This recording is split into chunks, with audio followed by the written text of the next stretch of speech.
Praise the Lord, everyone. Praise the Lord. Praise the Lord. I want to thank each of you for joining me with Friday's daily Bible study coming from Charlene's Outreach Ministries. We have a great lesson today. We're still talking about Barnabas, and we're talking about Barnabas looks for Saul. Amen. And as I mentioned yesterday, Saul is Paul. Amen.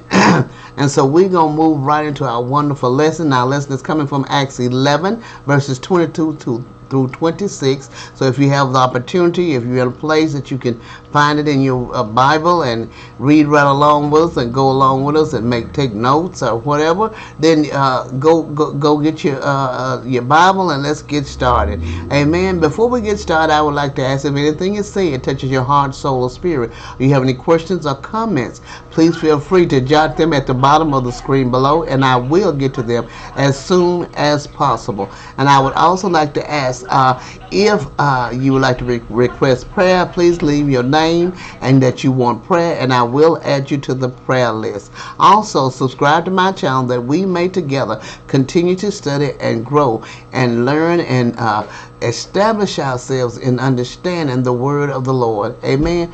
We're going to get ready and move right into our lesson, but we're going to have prayer first.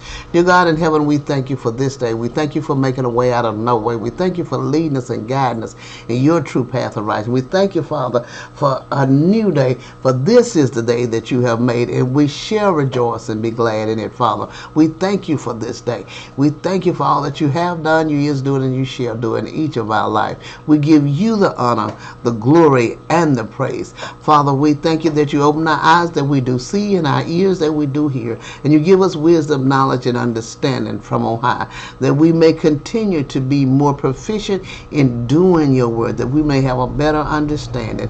In Jesus' name we give you glory and praise. Amen, amen, and thank the Lord. All right, we're going to move right into our lesson. Barnabas looks for Saul, and our lesson is coming from Acts 11, verses 22 to 26. Tongue getting tired. Sorry about that. Tied up. Scripture lesson text read, Then tidings of these things came unto the ears of the church which was in Jerusalem, and they sent forth Barnabas that he should go as far as Antioch, who when he came and had seen the grace of God was glad and exhorted them all that with purpose of heart they would cleave unto the Lord, for he was a good man and full of the Holy Ghost and of faith, and much people was added to the Lord. Then departed Barnabas to Tarsus for to seek Saul, and when he had found him, he brought him unto Antioch. And it came to pass that a whole year they assembled themselves with the church and taught much people, and the disciples were called Christians first in Antioch. Amen. A powerful lesson as we see Barnabas here gets back together with Saul as he go forth and began to minister in Antioch, and they stayed there for a year and is able to build up the church and let it become strong and able to stand on its own as they leave them. Amen. And as they set up different ministries as they go forth. This is what Barnabas and Paul and Saul, otherwise known as, and the other disciples are doing. They are setting up churches in different towns and different areas. Amen. And then these are the letters that we see that Paul writes to many of the churches to kind of help them to stay balanced, to help them stay in line when they're not able to get there. Amen. Commentary said, when news of great spiritual awakening reached the church in Jerusalem, it was decided to send warm-hearted, kindly Barnabas to Antioch. This dear man saw at a glance that the Lord was working mightily among these Gentiles, so he encouraged them to continue with the Lord with great determination. How good it was that this infant church should be visited by such a good man, full of the Holy Spirit and of faith. While he was there, a great many people came to the Lord. Also, unity with the church at Jerusalem was preserved. Then Barnabas remembered Saul of Tarsus. It was he who had introduced Saul to the apostle at Jerusalem. Then Saul had been whisked out of the city to rescue him from the plots of the Jews. Since then, he had been in his hometown Tarsus, anxious to encourage Saul in the ministry and to give the church in Antioch the benefit of his teaching.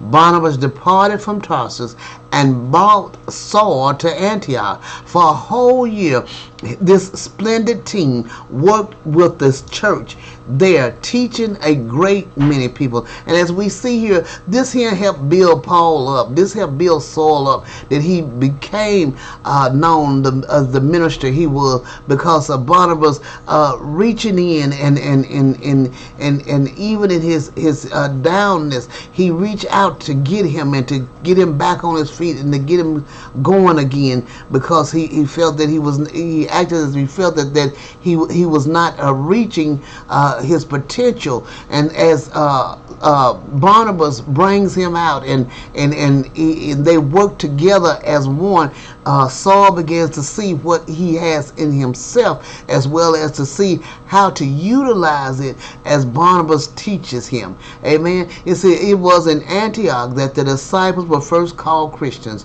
Doubtless it was a term of reproach at that time, but since then it has been welcomed by all who love the Savior. Amen. Those who love the Savior. It's not said by everybody, but those who love the Savior. Saintly F.B. Meyer has said, Antioch will ever be famous in Christian annals because a number of unordained and unnamed disciples fleeing from Jerusalem in the face of Saul's persecution dared to preach the gospel to Greeks and to gather the converts into a church in entire disregard of the initial rite of Judaism. If these believers had gone from a modern congregation in which the ministry was disintegrated to the sole responsibility of one man, this triumphant period of the church history could never have been written. How tragic that in the average church, the ministry's gifts of the Holy Spirit lie dormant and latent because the average believer has no opportunity to minister. As long as every little group of believers has a paid pastor to take care of them, there is one thing certain, and that is the world will never be evangelized. Thank God for the voluntary Sunday school superintendents, Sunday school and Bible class teachers, and so-called laymen. If they all had to be paid for their services, very few churches would be able to function financially. Amen. As they speak of the Sunday school teachers and all that, you go forth. You don't wait for the finance to come. You go forth and you speak the word of the Lord as it encourages you and it encourages others. You go forth and do what the Lord would have you to do. Amen. And as we go forth, we continue to be a blessing not only to others but to ourselves as well. Amen. This is a great and powerful lesson, and you all have a wonderful and blessed day. God bless you.